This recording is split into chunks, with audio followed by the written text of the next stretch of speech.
part 2 of the stream.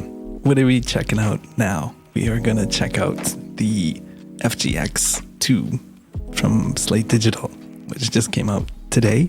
And this is a plugin that's been in the works for 7 years. I think the update for this was promised about 7 years ago, and it has arrived. And to Mr. Slate's credit, if you already owned the original, the FG-X console, you get a free upgrade to the FG-X2, which is phenomenal. That was something that was discussed years ago when the upgrade was discussed, and he has honored that. So that's great. Yeah, and if you've never played with the original Slate FG-X, this thing, I feel like, was on everybody's mixes and mix bus 8, 9, 10 years ago. Whenever this thing came out, it just kind of was the sound of modern pop music for a hot minute.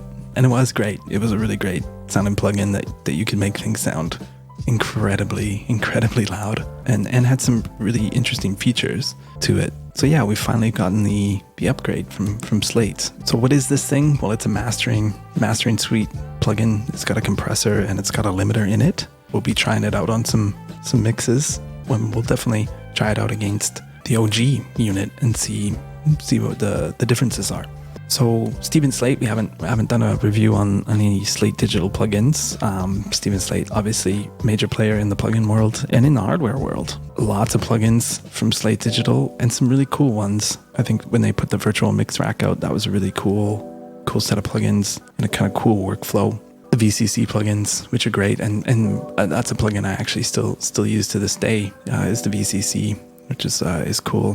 One of the first kind of subscription model packages, I think, as well, which is great, and it's incredibly affordable. And if you're just starting out, definitely worth considering for a plugin package because it gets you everything you need. This thing is a compressor and a limiter, so we'll be trying it out on some mixes.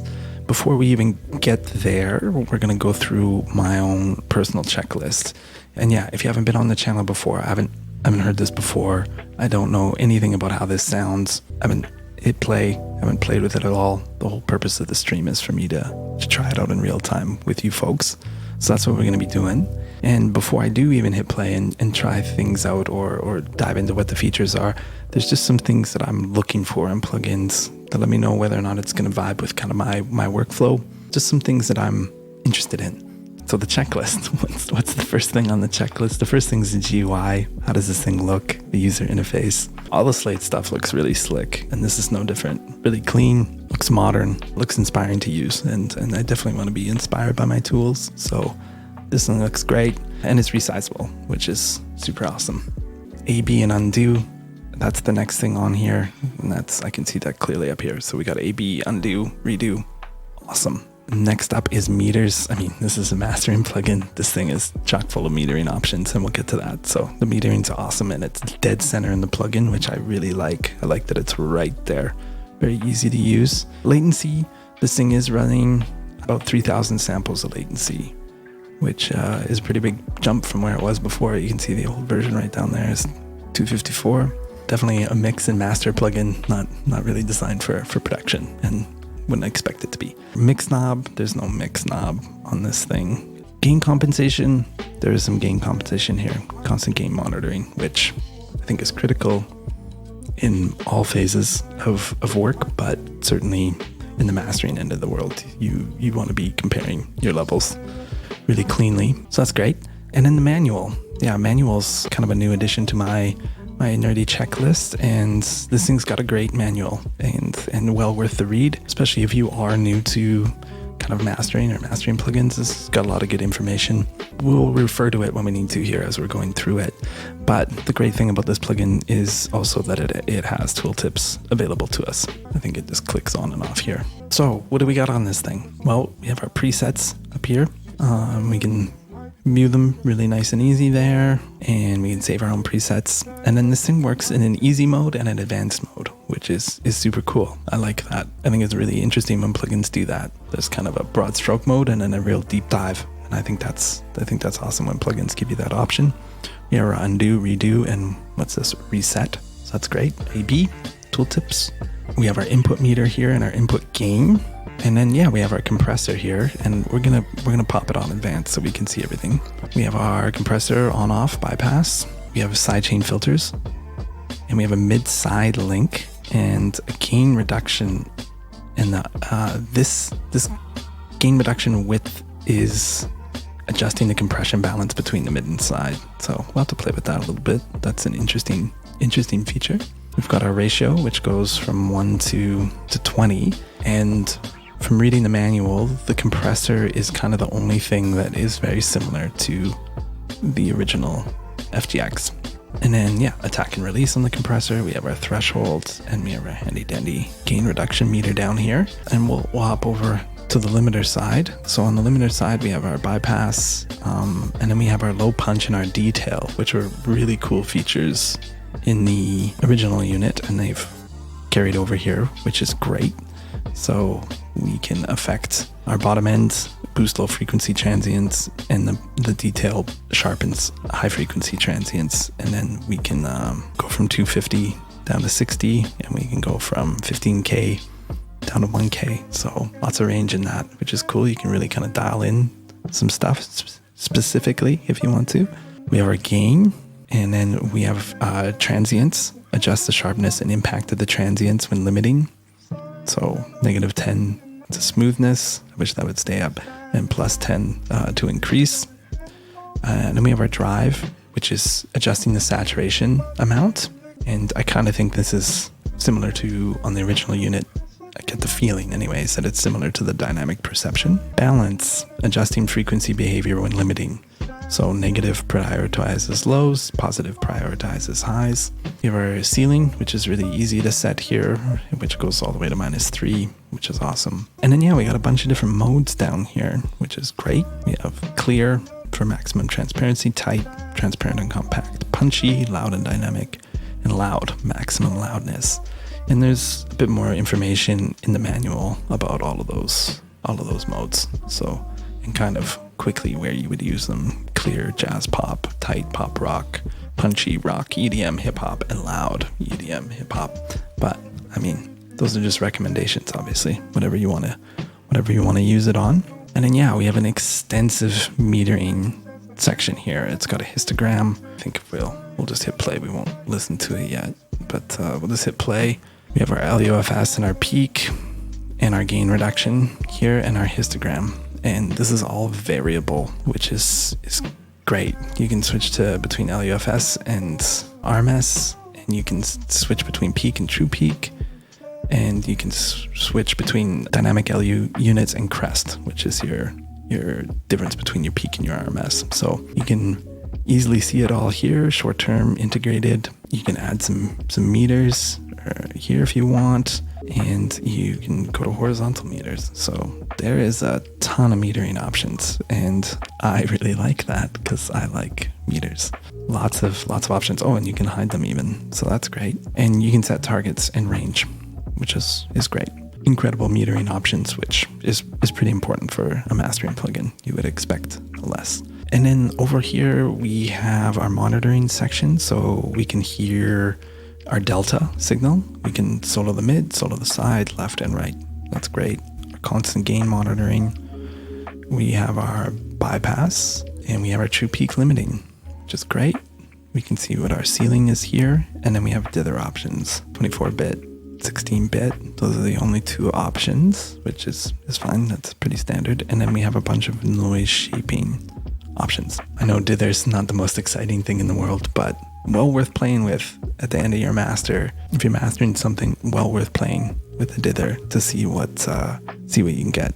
See if you can get some different shapes. Might just pop the vocal out a little bit more, or it's subtle, but when you're in that final stage, every little bit counts. So that's kind of the basic rundown of this thing.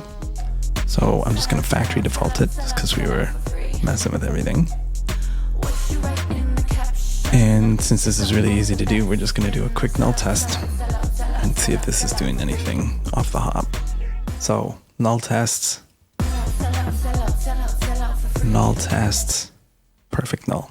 So this thing isn't doing anything until you tell it to, and that's amazing. That's what I want out of a plugin. So, okay. I just want to hear this thing as a straight up limiter right off the hop. So we're going to set our ceiling to, we'll work to -0.3. Why not? And we're gonna put our constant gain monitoring on. So we'll just push it.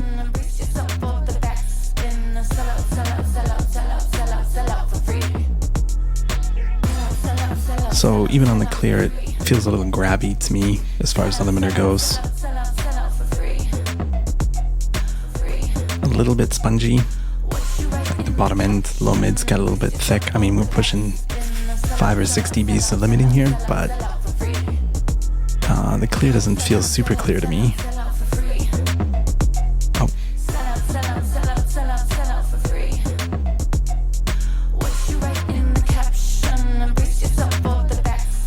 Yeah, it just feels a little grabby and a little spongy in the low ends. Let's try tight out.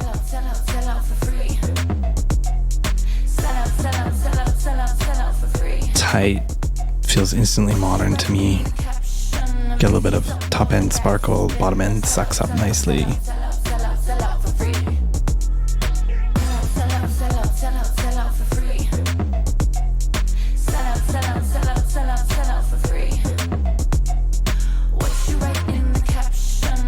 Punchy, we can hear the transients come out more. I kind of get that low mid thing, the bottom end thing that I'm getting on the clear. The bottom end moves really nicely, but it just feels a little grabby to me, and the top end seems a little closed in. The bottom end seems a little spongier.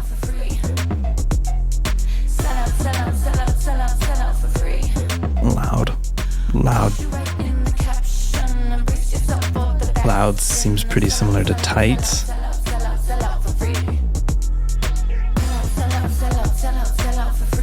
Maybe a little more aggressive. The vocal seems to pop forward a little bit.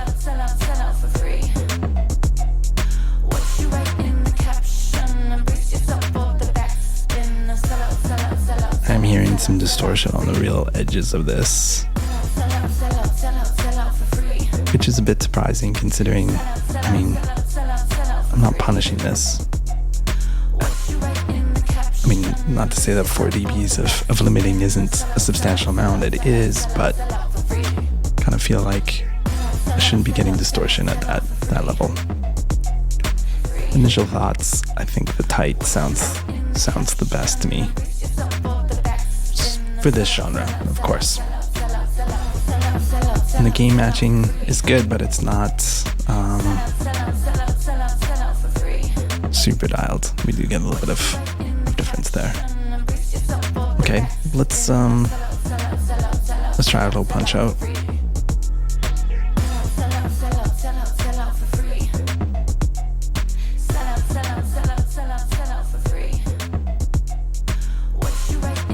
Definitely brings out those transients. Getting some low thump. And I mean, that was a really cool thing about the original one, was this kind of transient section.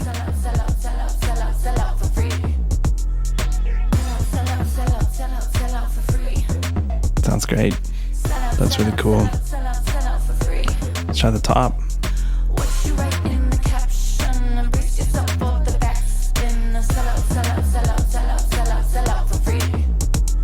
Yeah, great. It's a nice snap. This section really makes me think of like kind of what's new in Ozone 10, the impact module. It's kind of like giving you a little bit of opportunity to kind of add some micro dynamics in. Let's do a quick A/B. Take those out.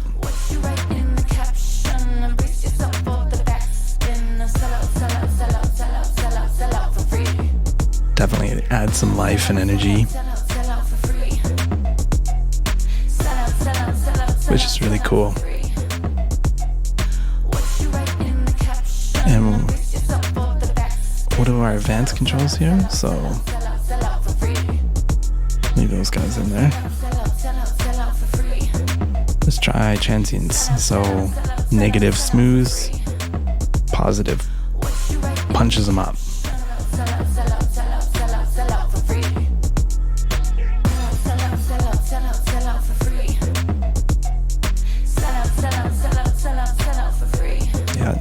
just hear it kind of subtly giving us a little more attack.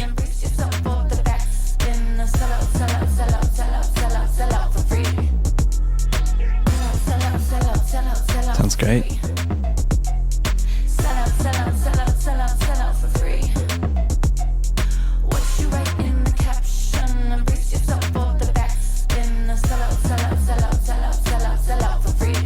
Pretty subtle.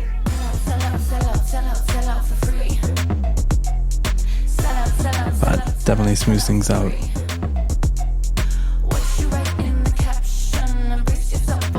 Okay, drive.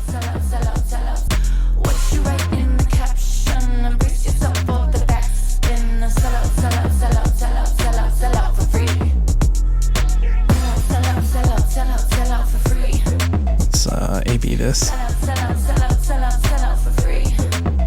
It'd be cool if I could turn these things on and off. So, no drive. Full drive. Pretty nice, subtle saturation. Just a little bit of level. It's out.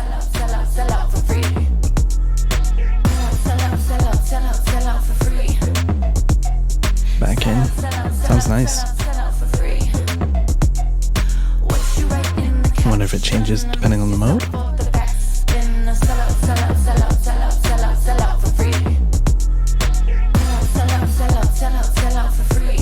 So you can hear this being a little more aggressive, those transients distorting a little bit.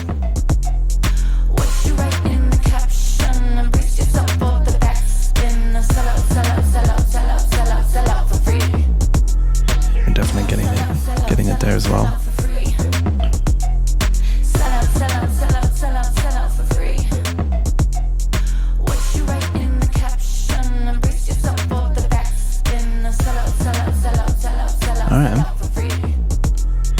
Great, and then what does our balance do? Adjust frequency when limiting. Okay, let's go back to our tight, because that's what we're used to hearing.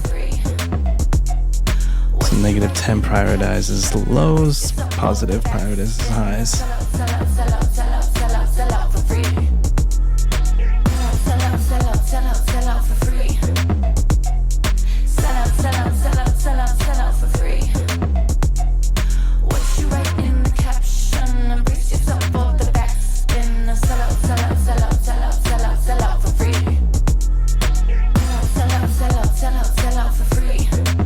Subtle. Is it tied to the drive, maybe?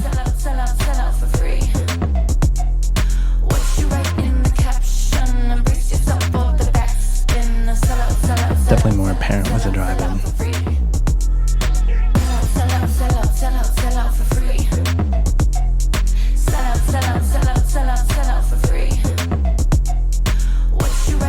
Definitely a little more subtle, but nice. The gentle balance control. Cool. Okay, well, let's see what the compressor is all about.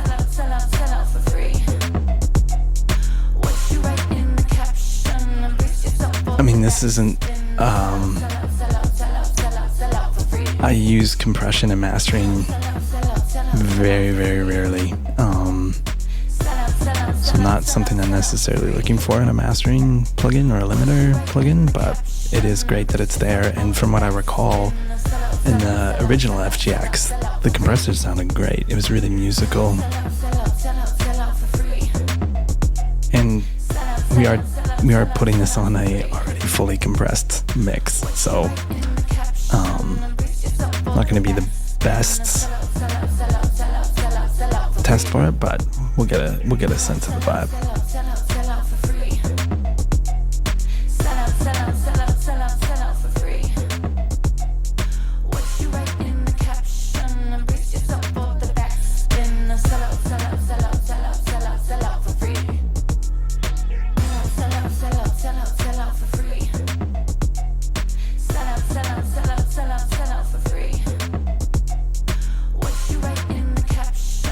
Really musical.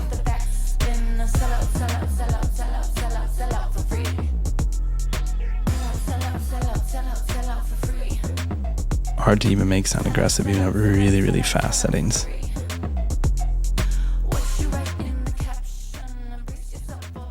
I mean, yeah, that's maxed out there. And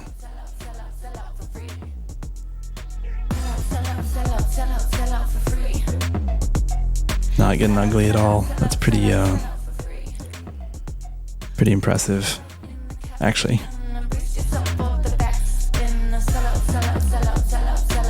Very musical. All right, let's check our filters out. We have a sidechain.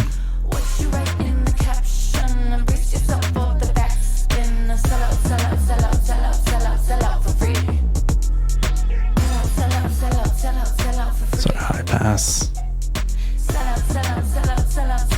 Very, very subtle. Great that it's there. Oh, we're getting some visual feedback here on this square. Not exactly sure what that's telling us. Maybe we'll have to look at the manual. Pretty basic stuff, the side chains. I'm not even sure it's really needed. This thing doesn't feel like we got a lot of. There's no shortage of sub bass on this thing, and it doesn't feel pumpy at all to me. Kind of tightens it up nicely, actually.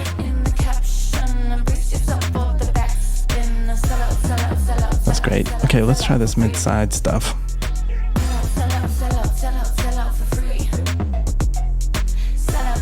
See what it's all about. Okay.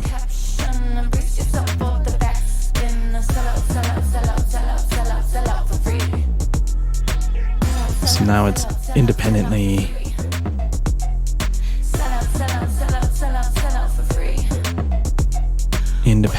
compressing the mid and the side.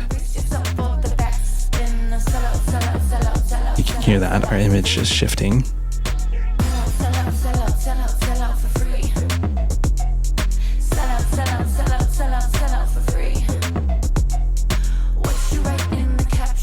Okay, and what does this do? Adjusts the compression balance between the mid and the side.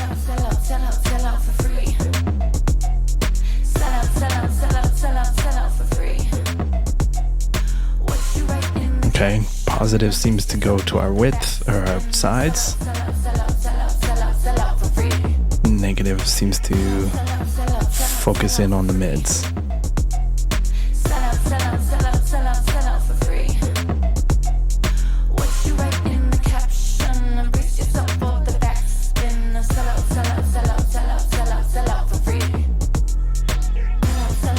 Very subtle though. And so what is this telling us? Where's this manual? Mid-side link. The mid-side link determines what percentage of the compressor is linked between the mid and the side signals. With the MS link at default, 100% the same compression is applied both to the mid and the side. Okay. And link at 0 compression on the mid and the side are completely independent of each other. Great. Gain reduction width adjusts the compression level between mid and side. Positive values in a wider sound and more compression on the positive values results in a wider sound, more compression on the mid. Okay, I was hearing that backwards. Negative values result in a centered sound and more compressed on the side channel. Okay, so I was hearing that backwards. Square visualization helps you understand the compression affecting your mid-side channels. A narrow, dark rectangle indicates more centered signal and with more compression applied on the sides. Okay, that feels a little counterintuitive to me actually. And then a wide, dark rectangle indicates a wider signal with more compression applied to the center. Okay.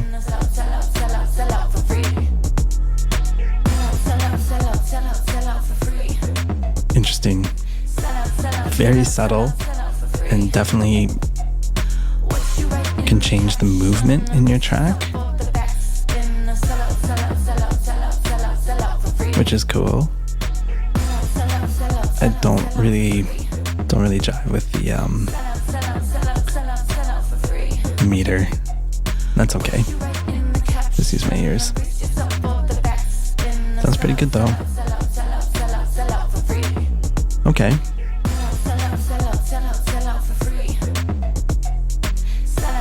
Constant gain monitoring.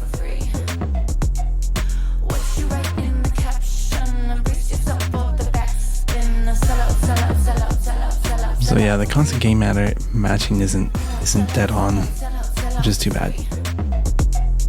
Because when I bypass, my bypass feels better to me than my mastered version. And while I do want to hear some changes, I typically would hope that my mastered version sounds more exciting.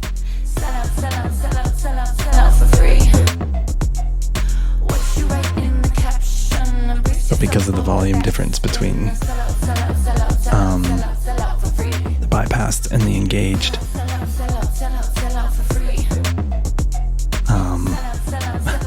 and the bypass being louder, my ear instantly thinks that the louder one's more exciting.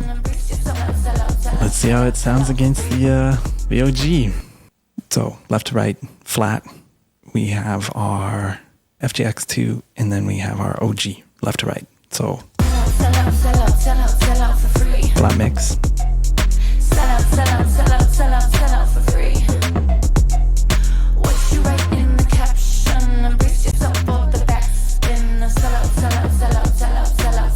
Limited on the FG-X.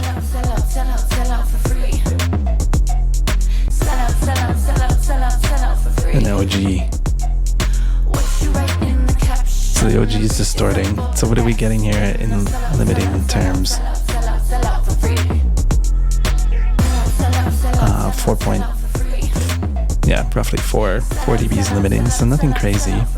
I do want to put this on tight mode.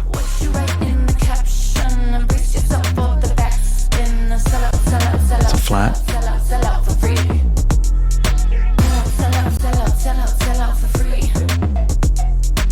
Tight. Definitely really modern sounding.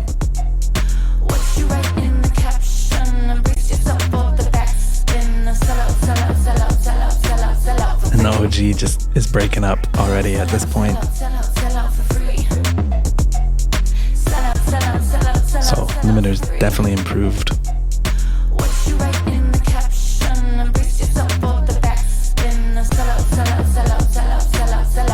OG. Flat.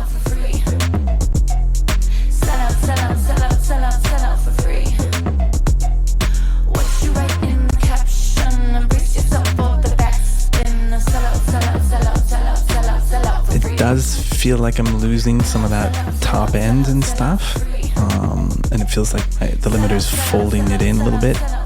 Just for curiosity's sakes, let's put it up to what I consider the gold standard of limiters. Fab Pro L2. We'll just leave it on modern mode, and we'll add 9.1 dBs of gain, 0.1 headroom, and we will take True Peak off, and I think True Peak is off in here as well, is it not? Yep. And we'll start on the clear mode, and we'll just kind of work through it. So left to right, we have our untouched mix. Then we have our FG-X2 and then our Fab L2. So this will be interesting. Here we go. And I just have the FG-X set to... No, I don't. Okay. We're clear. Nothing else is engaged. Good to go. So this is just straight up limiter comparison. I'll try and be quick.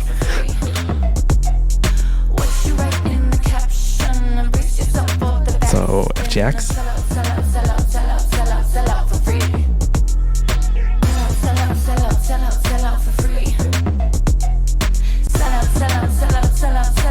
Fab Pro.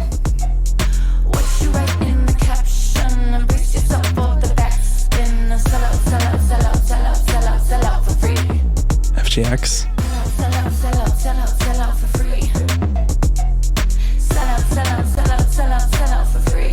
The Fab. You can hear the Fab just like open up. It has way more dynamics to it. Feels truer. This is on the flat.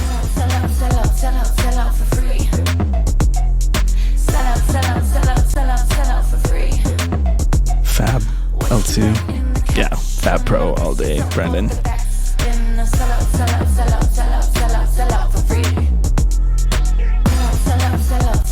FG-X.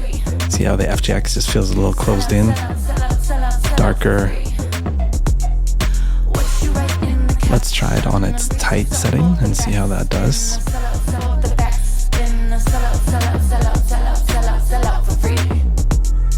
Okay, so let's try the tight versus the Pro L. So we're on the tight. Go back to our unprocessed for our baseline.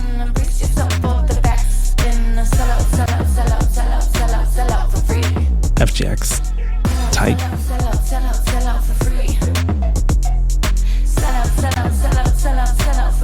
Fab Pro. The Fab just feels like a better version of the mix.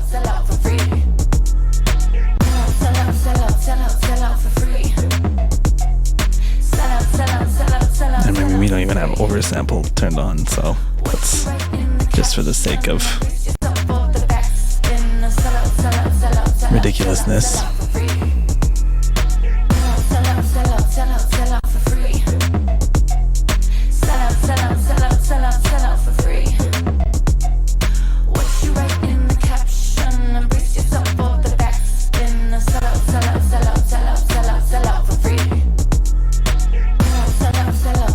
So FG-X, Fab Filter, max oversampling.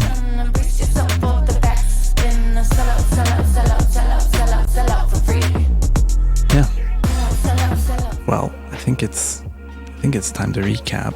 What were we doing? Well, we were playing around with the new FG-X2 from Slate Digital, which is their mastering compressor and limiter suite. Yeah, this is a long overdue update. Yeah, this thing does a lot for you. It's got an incredible metering suite. I really appreciate that, being the metering nerd that I am. And yeah, it's got a lot of options in the box for you here sonically. Overall, the limiter feels pretty, even on the clear mode, feels pretty colored. I feel like it is pulling my top end down a little bit on all the modes. It's a modern color. It feels modern to me. Definitely a bit colored and not the most transparent. So I would really keep that in mind if you are looking to use this thing. It's really got a sound to it, and it does feel like my top end kind of comes down a little bit. Bottom end kind of, at least on the clear and the punchy modes, gets a little low MIDI. I think what makes this a really cool plugin is, and this is the same for the original, the FG-X console, is all the extra kind of like drive, balance, transients, and the low punch in the detail. So you can really dial in some movement here. Get your kick, focusing on your kick, or focusing on your snare or the vocal or whatever. The punch and the detail really allow you to do that. The transients allows you to dial in a little more transients. Drive sounded really nice, really subtle. Same with the balance. And everything on this plugin actually felt really subtle. We couldn't really get anything harsh out of it, which is great. The limiter does seem to break up really quickly and easily though. So, and I didn't push it on the loud mode, so maybe I should have to see what that could really do. But I was hearing a bit of distortion off the loud mode, only at about 4 or 5 dBs of gain, or gain reduction. So I'm not sure I would totally lean on it for super loud stuff. The compressor sounds really great. That I couldn't make sound bad at all. And again, has a really modern kind of transparent sound. And I'd be totally comfortable using this thing on the bus if I'm looking for more of like a leveler kind of transparent bus compression, just something to kind of glue it all together. Wouldn't necessarily lean on this if I'm looking for some attitude on my mix bus compression, but sounds nice. The mid-side link feature in the gain reduction width thing was really cool. Again, a really interesting way of adding some movement to your mix in a very subtle way, which was cool. I really liked this part. The meter, how it shows up, that didn't really do anything for me, but it was cool. And we have advanced and easy modes. So this thing covers a lot of ground, but yeah, as I've said here a few times, has a bit of a color, and that from a mastering perspective is something that I would really keep in mind. When we did the little A/B here against the Pro L, the Pro L felt really transparent and really kind of punchy and very true to the mix. And this thing definitely added some color to the mix, and it felt a little bit smaller to me. This thing, from a workflow standpoint, checks all my boxes. AB undo, tooltips, GUI looks great. It's resizable, metering options for days. There is constant gain monitoring, but it's a little misleading, unfortunately. Unfortunately, when we bypassed it, I found that the bypass signal is louder, so it's not totally matched. I appreciate that it's there. I like gain matching, and I like that I'm not blowing myself up while I'm mastering. But if I were to blind test, I would be picking the bypassed version all the time because it's just a little bit louder and seems a little more exciting due to that fact. I think if you're a hardcore Slate user and you have the bundle, I think this is an incredible upgrade. When we did the little A/B there over the OG FG-X, this thing smoked it. So it wasn't even close. So it's a great upgrade. It's got a modern feel to it. It's definitely colored, so I wouldn't lean on this, I think, in critical applications for mastering. It's definitely a color in the coloring box though, so I would keep this in mind, that this has got some vibe to it. And if I'm looking for that vibe, then maybe this is the unit for that. But the limiter just as a straight limiter, didn't really strike me as the thing I would lean on, especially in the clear mode, which should be the most transparent. The tight and the punchy definitely had a vibe in the loud. So yeah, from a workflow standpoint, this thing is great. I have no complaints. Sonically, doesn't sound bad, but the limiter be the thing that I don't think I would lean on this for critical applications. I think that's going to do it for me. Yeah, if you're catching this on YouTube and you're enjoying the content, please hit the old subscribe button, turn your notifications on, and then yeah, definitely if you're trying this thing out, please hit me up with some comments and let me know what you think and how you're finding it. So yeah, thanks so much for tuning in. I hope everybody has a great night and a great weekend. So we'll talk to you soon. All right, take care.